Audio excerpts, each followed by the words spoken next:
Makasimbere kwamukadai muri kumatimana enyika. Tinogamuchirai paRevealing Truth mugore rino ra2024. Tichitaura theme yegore rino sokuratidza kwandakaita. It's very unfortunate ndakanonoka kuburitsa because of some reasons, but I thank God kuti finally we managed to do it. So the theme of this year, Mwari akandiratidza achiti this year is the year of restoration. The year of restoration. Pane zvizhinji zvakanzi naMwari zvinofanirwa kurestore into your lives. Zvizhinji zvakataurwa naSatan in different ways. Samanga musingazive, dzimwe dzamaiziva, dzimwe nekuda, dzimwe nekusada. Saka Mwari akati everything must be restored to its normal place. So chekutanga, I saw a vision like paiva nevanhu like vana makanika. Saka vaigadzira mota, but mota yanga yakasenga watermelons. Saka after yakasenga, maybe it's because I like watermelons, that's why yakauya in form of watermelons, I don't know. But yanga riri rori ranga rihombe rakasenga watermelons. And then Mwari akabva nditi ndoda kuti mota irapa yakafa igadzirwe to its original way yakagadzirwa naye pekutanga. So I want it to be restored. Saka ndakaona vana makanika vakawanda vane maabilities akasiyana siyana ekugadzira mota vachigadzira mota iyoyo. After vapedza zvakanzi ndoda kuti vadye these watermelons so that their health will be also restored. So zvese zvainge zvichiitika pa zvine meaning yazvo yazvakazvinazvo. Saka ndokudaro zvakanzi after vadya ndoda kuti vafare nekuti munhu wese anofara after aguta. So I saw those people dancing after they eat those watermelons, and also I saw a lot of blessings coming on their way. And some of the people, they repented, saying kuti the glory of God yatirangara muzuva ranhasi, tadya nokumwa nokutamba panguva yakakodzera. Saka meaning yezvinhu izvi ndiyo yese yerori iroyo nezvimwe zviri kumberi zvakapa the meaning yekuti the year of restoration. Saka chekutanga mada kutarisa pekutanga rega tivhure shoko sekudzoka ndakaita kubva kubhuku raJoel, Joel 2 verse 25. Joel 2 verse 25 inobvati I will restore to you the years which the swarming locust is eaten, the hopper, the destroyer, and the cutter, my great army which I send among you. Nekudaro ichitiko chekutanga chana makanika vachigadzira mota. Zvakanzi ndikuexplainere meaning yacho seizvizvi. Vana makanika zvikunzi vana makanika ona achigadzira mota. Mota iyi rori riripo rikusimbolesa vanhu. Vanhu vakafamba munzendo dzakasiyana siyana. Vakasangana nezvakasiyana siyana, zvimwe zvakavadonhedzera pasi. And they cannot able to rise up again to their original places dzakasikwa naMwari chinzi vafunga kusvika. Zvakanzi vana makanika, these are the angels dzandiri kutumira kuti dzi restore hope in people's lives, dzi restore health in people's lives.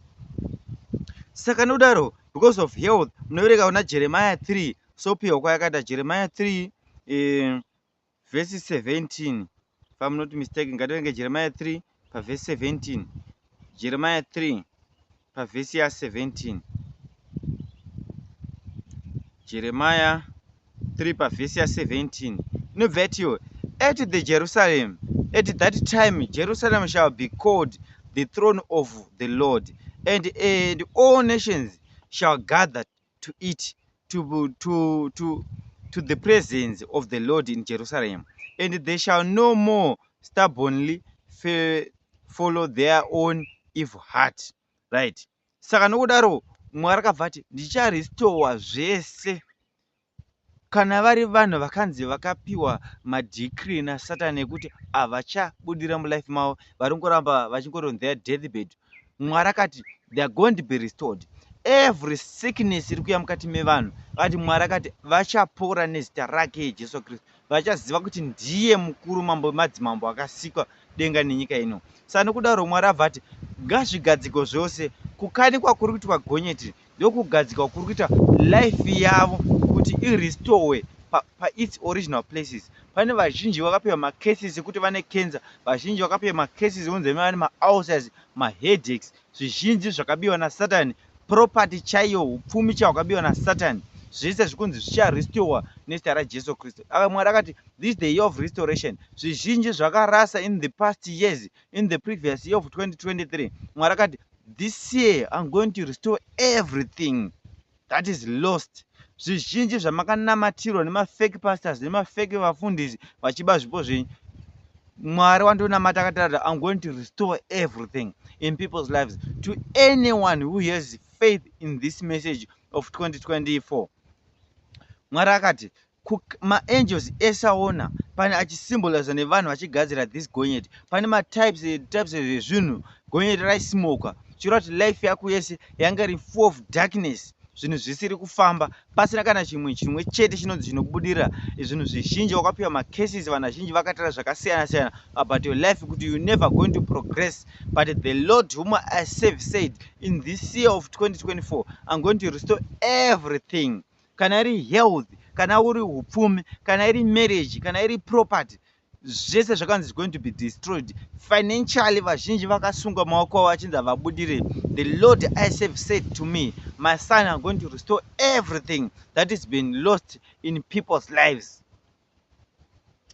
Right, this is the first message. And then I asked also, what is the meaning of this? And I was answered, these are the angels of God trying to restore everything that had happened before and all the things that went wrong in people's lives. Those are not so therefore, this is going to be a busy year for you. I want you to restore hope in people's lives, jobs, gifts, a word of salvation to all who are oppressed by the oppressors.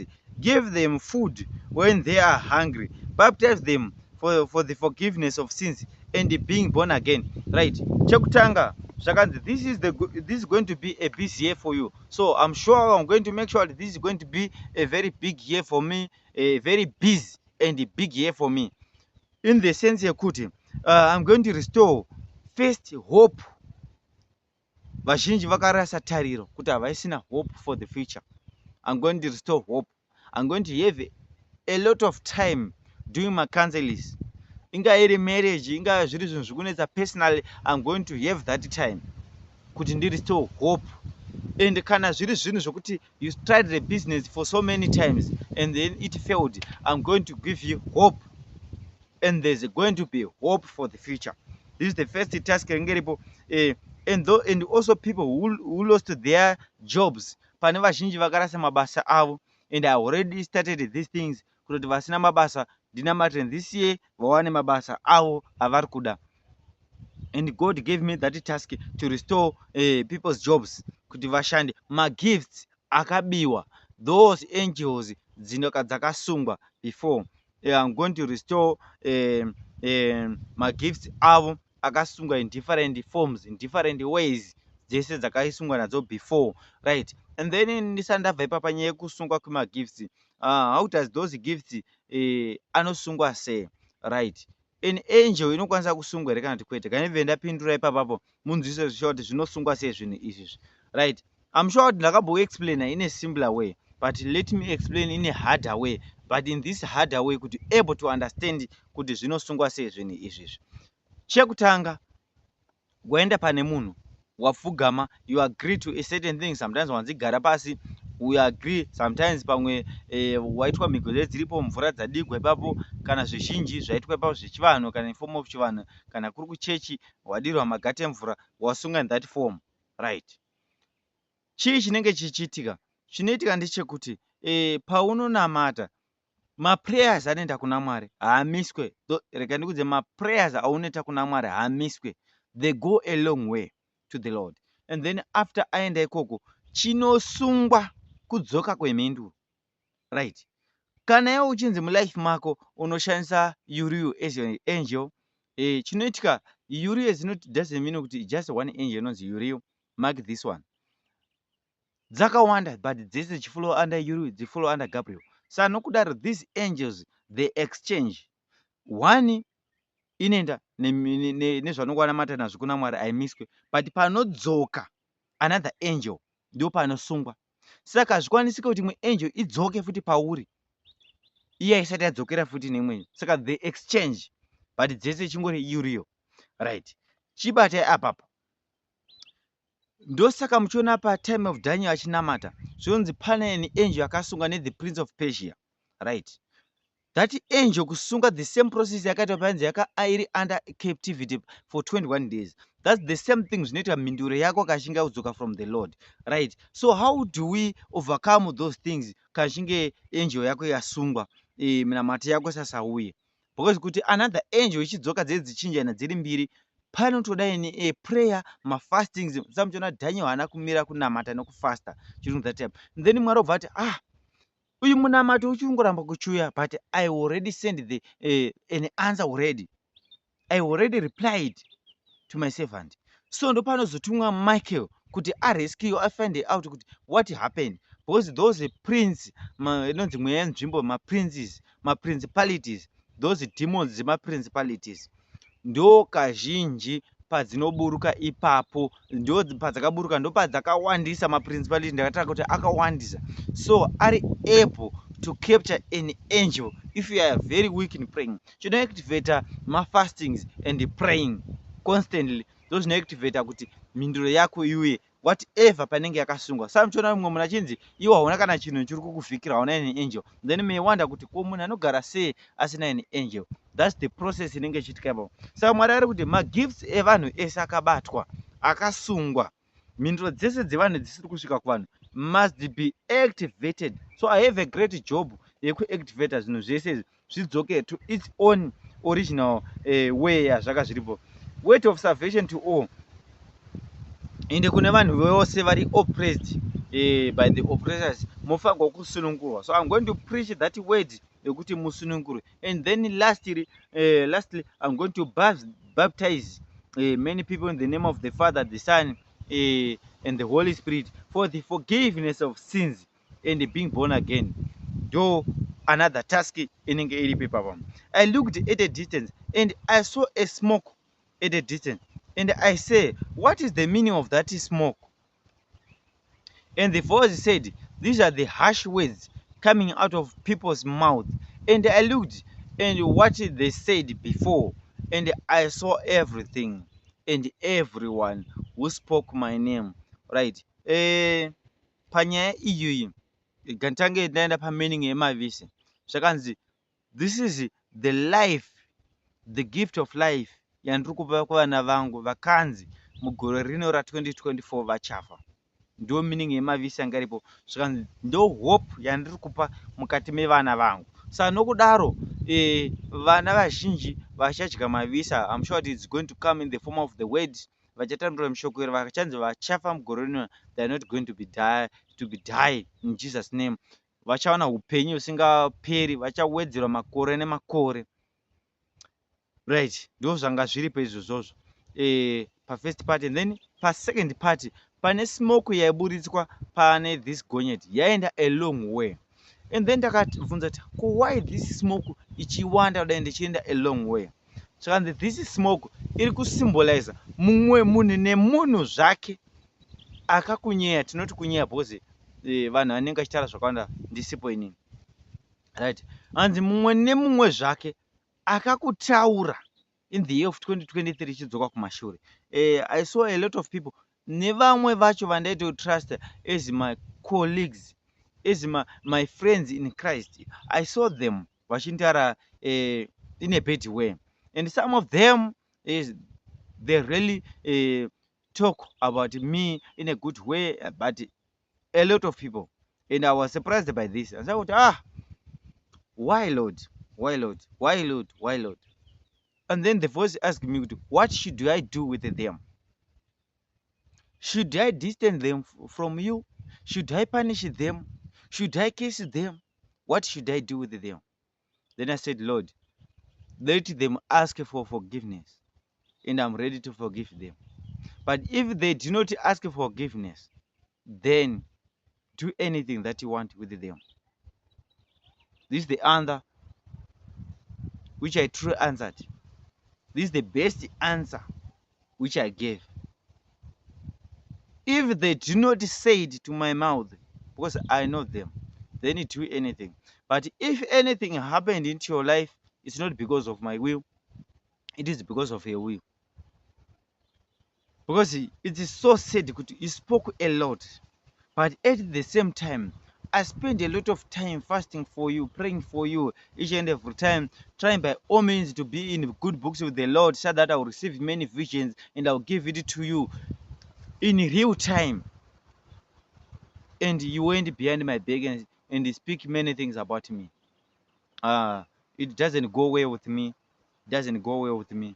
But if you know it, do it. If you don't want, that's up to you.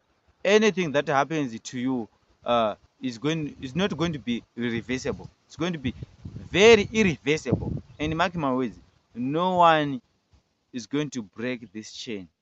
No one is going to break it. It's not something which is there, but this is the reality because you started it.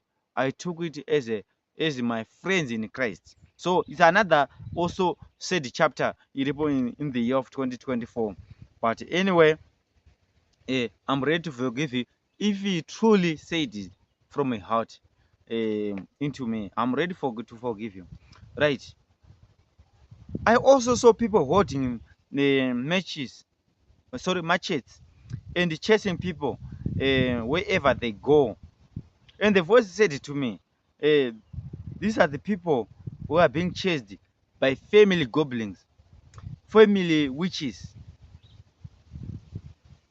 and the things which they did before. So I saw so many things. Vanhu vazhinji vangachitendaniswa nemamatches and vanhu they holding mamatches vachimhanya in great numbers. Takati chii chiri kuitika muvanhu? Zvakanzi zvinhu zviri kuramba zvichiteverera vanhu zviri mumafamilies mavo. Zvimwe zvazvo zvakaitika before, zvimwe zvakakonzereswa navo, zvimwe zvakakonzereswa nemafamilies nekuromba kwakaitwa madifferent families.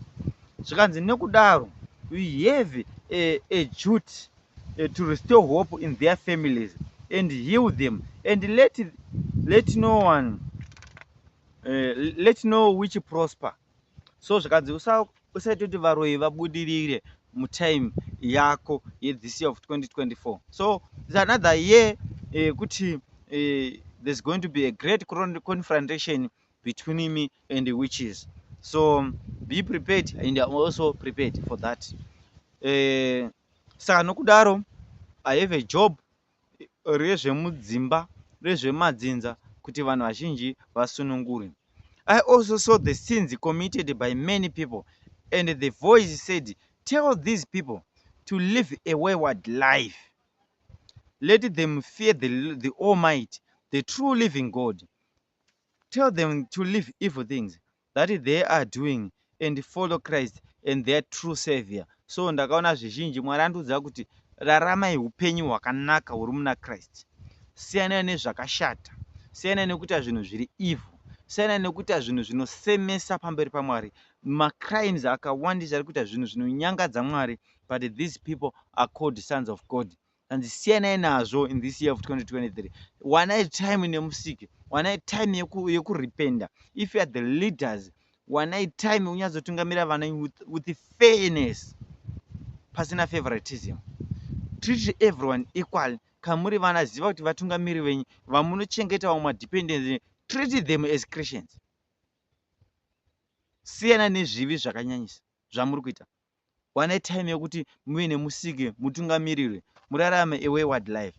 I also saw another chapter of death. I saw people dying in many areas. That death were mainly caused by suicides. And the voice said it, you have time to sit with them and tell them what I told you. So nokudaro about suicides, I'm sure ndakawana time yekutaura before kuti ziva kuti the time yaunongoita suicide chete akuchisina denga rauchapinda. Saka nokudaro kuva uri nemindset kuti uda kuita suicide, wana time yekutondibata pachiri padhuze. I'll talk to you. Hakuna denga raunopinda unotoregreta kuti dei ndakaspare that second I could be saved. ndakaspare that second yekuti ndangorarama that second I could be spared. Mweya wako unenge usina zororo. Saka nokudaro siyana nemweya yemasuicides. I saw those suicide cases dzichiwedzera mugore ra2024. ndo another sad thing which I saw. Vazhinji madeath aikonzeswa nemadomestic violence, mademonstrations, mastambeds, maplaces anenge ane vanhu vakawandisa zhinji. I saw madeath achiwanda, mastambeds, mademonstrations, mariots anenge achiwanda, maviolences anenge achiwandisa mazhinji, masuffocation, kudzipwa, vamwe vachizvidzipwa wega mushuwa kuti ndo masuicides iwaye, vamwe vachiita mabasa ekudzipa vanhu ekuuraya. So this is another chapter. And also mawars asiri kupera, but rather achiti wedzerei kubva pagore ra2023. Mawars achisplita in different areas, but if we pray mweya nemuzvokwadi, these wars dzinotidzikirei mugore rati kutera. I also saw a lot of water rising from the sea, and this was caused by a demon called anti-thief. So I'm going to explain much about this demon in another video, because akati wande vanana mola kana anti-thief vakawanda zvandicha explain nawo zvavachaita futi in this year of 2024. This demon caused the floods and swept away many houses and people. Saka vazhinji property azhinji ichafa, ichaparadzwa nokuda kwethis demon, richasimudza mvura mastreams, but iro ringe ratangira riri mugungwa. Do another sad thing zvichaitika in this year of 2024. I also saw an increase in electronic money and the emerging of other currencies like Bitcoin, zvizhinji macurrencies amaka musingazive, mamwe amaitora izifi ari kutradwa in another platforms dziri official, but I saw these currencies dzakuitwa brought in kuti dzive maofficials. Saka kana yava official rate inenge yakushandiswa, zvese zviri kuspida chinyi. I saw the Lord tell me kuti zviri kuspida issue yemachips. Saka machipi achange aripo achiintroduced in great number, and some people are going to accept it, especially those people vari spearhead the issue of the mark of the beast. So macurrencies achauya ane a greater value, and macurrencies achaintroduced anenge ane magreater value, but though another currencies dzichaintroduced dzisina image of the devil, dzicharwa neinflection, and they could not live for so long dzichingorwa neinflection. Saka ndo zvichanga zvichaitika ipapa. Brace up for the mark of the beast, because machips ari kuuya, and vazhinji the issue of using real currencies anenge aripo in form of mapaper, paper money. Saka vazhinji vachashandisa into using macards, electronic systems, ndo zvizhinji zvichange zviripo. I also saw people who were living a fake life, and God instructed me to tell them to live according to their means. Right, apa ndakaona vamwe vazhinji vangashirama a fake life. This fake life yanga singa include only one class, include even my leaders just like me, and then I could come to you like I'm a rich person, so that you may think kuti andina basa nezvakawandisa, andina basa nemari dzenyu, but at the end ndiye ndichida mari dzenyu, so that you donate saying kuti I'm going to give it to the poor, but in actual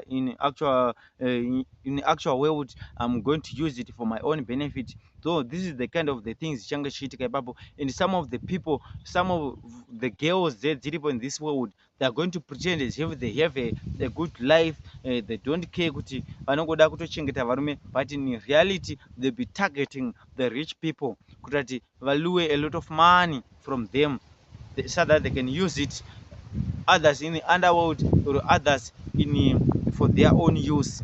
Saka ndozve zvimwe zvezvinhu zvinenge zvichiitika izvozvo. And also I also saw falling, I also saw the separation of churches, the separation of different churches, the falling of another churches, of different churches. God said to me, even church which break before will be restored. That is those leaders who were defeated by devil before turning their eyes on me, and I will revive everything that happened before. So the Lord said to me, pane machurches ese akadonha before, ndichaita kuti adzoke futi ararame futi patsva. But in this year futi I also saw many churches dzichidona because of financially ndo anga remain cause maleaders achiseparate because of leadership, because of money, ndo zvizhinji zvanga zvichikonzeresa ipapapa. But zvimwe zvishoma zvachona it was because of gossip yanga ichisimudzwa nevatendi, and also kupomerana mhosva dzanga dzisipo, ndo zvimwe zvezhinji zvazvichidonedza machurches in this year. But Mwari akati kune mamwe machurches amaona akambodonha before, mamwe achatanga kudzokerana paanga ari before, mamwe achatanga kudzoka futi zvekare. So my main leaders anga akadonedzwa naSatan. The Lord said to me, I'm going to restore everything in this year.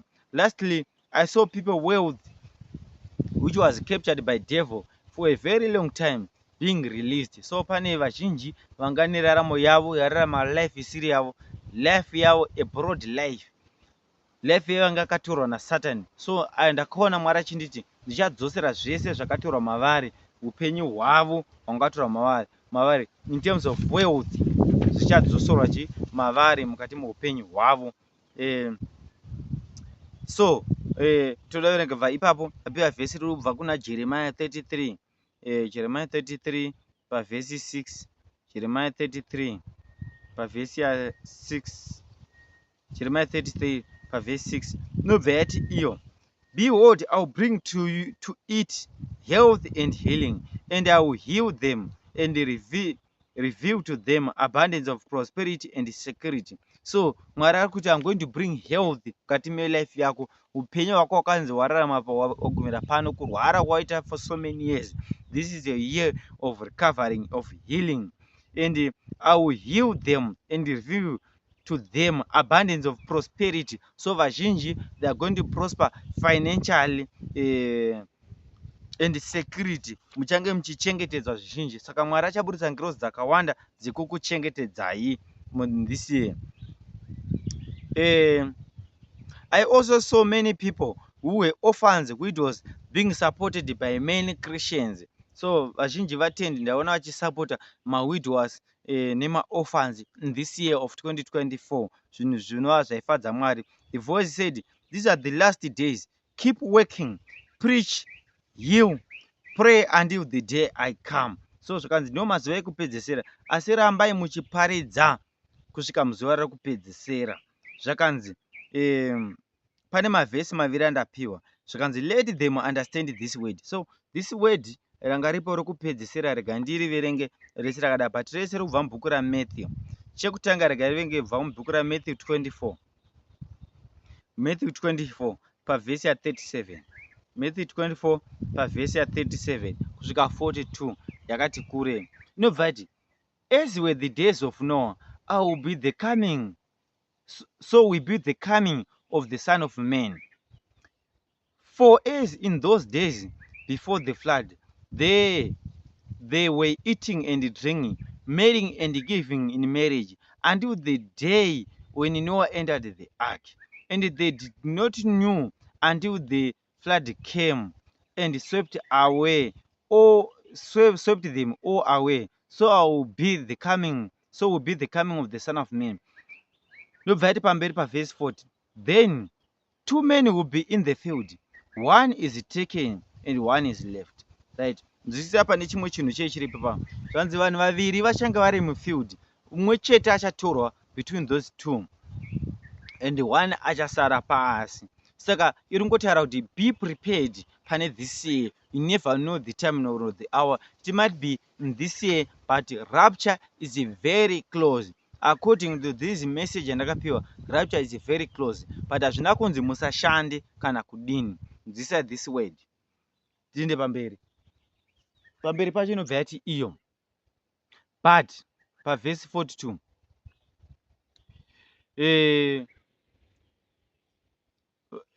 sorry, pavhesi 40 inobva yati, two women will be grinding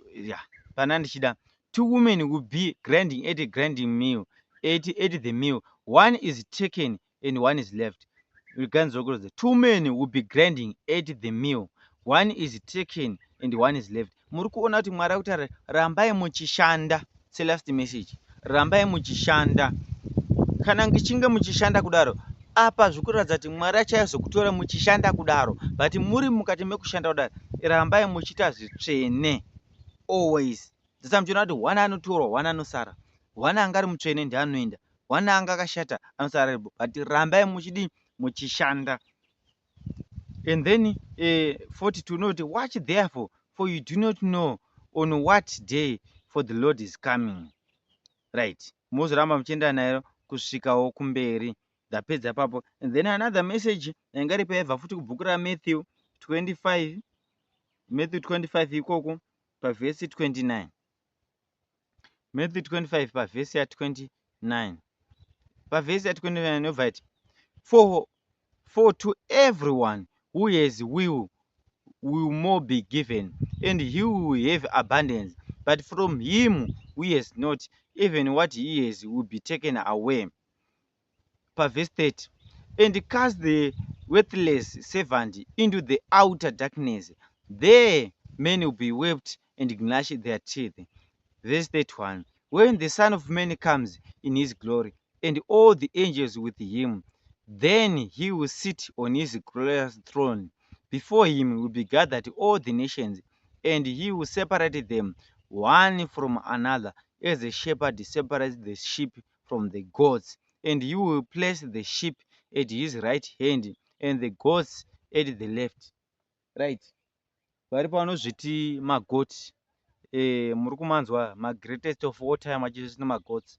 It's not good actually to like that goat, even kuisa a tattoo of a goat. You'll be in a big trouble at the end time.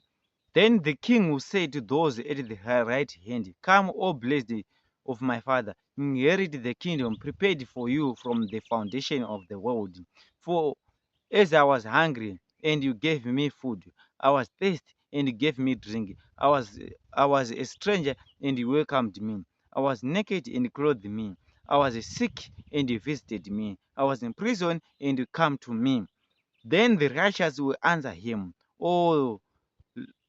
you answer him, Lord, when we see their hungry and feed there, and thirst and give their drink? And when did we see the stranger and welcome there, and naked and clothed there? And when did we see the sick or the prison and visit them? And the king will answer them, truly I say to you, as I did it to one of the least of these my brethren, you did it to me. Then he will say to those at the left hand, depart from me, you cursed, into the eternal fire prepared for the devil and his angels. For I was hungry, and you gave me no food. I was thirsty, and you gave me no drink. Right. I was a stranger, and you did not welcome me, and naked, and you did not clothe me, sick and in prison, and you did not visit me. Right. Ndoshoko rutaura naMwari pamusoro pekubatsira vazhinji, kuti Mwari akutaura I was a stranger, ndiri mukati mamuri, nguva nenguva ndichikuparidzira ndichidini, ndichifamba nemi, ndichikurotesa zvakasiyana siyana ari eJesu, but hamuna kumutambira. Achitaura nemi kuburikidza nemusic chaizvo, but hamuna kumutambira. Achitaura nemi kuburikidza nemaprofita ake, kuburikidza nekuparidza kwake, kuburikidza nemavisions ake, but hamuna kumutambira. But ari kuti therefore watch out, muchaita kunge mbudzi dziri mukati memaships, and I will separate you, ndokuti handikuzivei. So vazhinji vane mukana wokubatsira, this is the year of helping. Vane muzhinji vane mukana wokuda kushanda, this year of working and also helping those people who are in need. Ndinokutendai vana vaMwari, ndinokutirira these visions of 2024. I'm sure that very soon ticharamba tichidzokera mavisions medu nekudzidzisana. Marequest enyu ndiri kumaona, ndiri kumanzwa. Just unfortunate kuti I'm not going to able to answer in time. Ngatiende vadikani kune munda wake mambo unodiwa wokurima isa munda wadaidza ngatiende